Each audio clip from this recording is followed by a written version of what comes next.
GI disorders. Okay.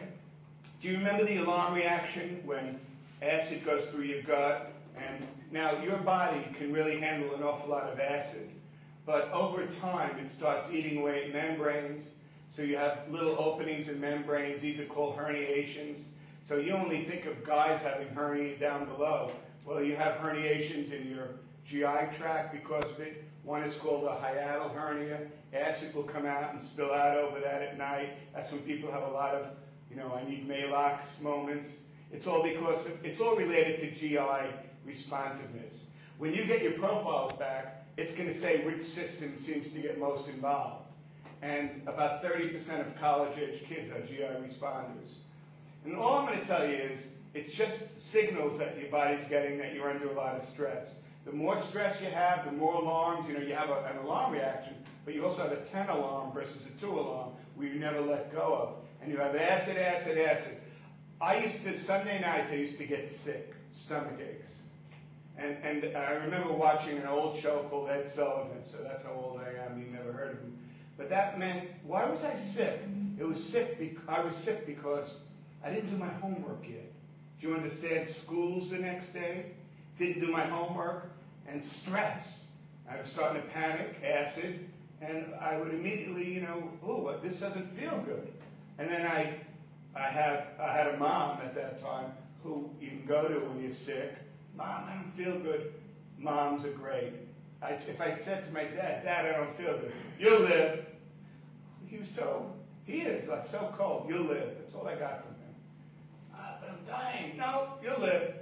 Mom, after your mom is no longer around, you'll still ask for your mother. So take good care of her while you have her. You will. And when you're a mom, your kids will too. Guys, you're just like a bystander, right? So 55,000 people a year die from cancer of the lower GI. 55,000 people a year. A few 100,000 have problems with gastritis, ileitis, colitis.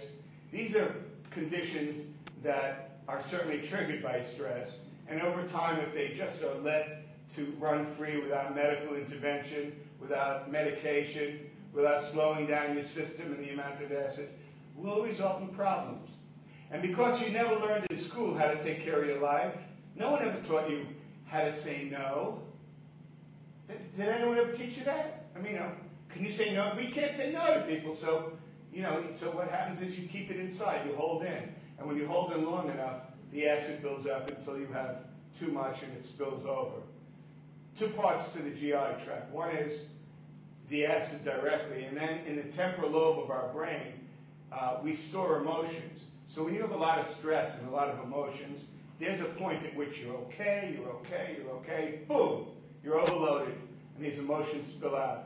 And very often, if you're a passive individual, which we'll talk about a little bit later, you react inappropriately. Passive people are very nice. Hello, how are you? They're up on a roof with a gun. They're wiping, don't you watch the news? He was such a nice man. He was a church-going man. If someone taught him how to let some of that emotion go, you don't have to create. And most of you are passive. You'll see when you start. You're emotionally dishonest. So can you say no? Let me hear it. Say no. No. As a group.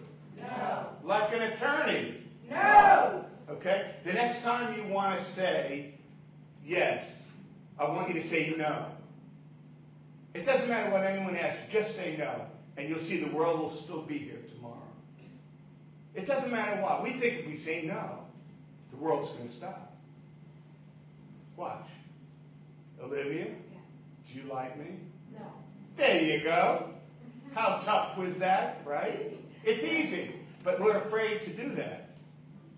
We're yes people, and we're taught get along. And no, people with GI problems, Crystal, hold in their emotions. It's that person that's yelling and screaming at everyone that's going to live to be 200. Everyone will be buried. And that's the truth. We know that. So that's a little bit about GI sufferers. And oh, by the way, let me give you a case study, an interesting one. I said I'll only do a few minutes on this. Sorry. They took a sigmoidoscope, which is a scope to look up the because they're looking up with a light and a camera, seeing what's going on inside you. Now, when you have normal activity, you have acid being released, and it shows you the levels of acid, okay?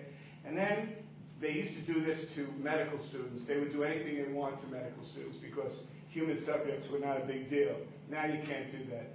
And so they took a medical student and they said, we're looking at this, oh, we see a mass inside of you. Well, a medical student would understand what a mass is, so would we. And the acid was off the chart on this person.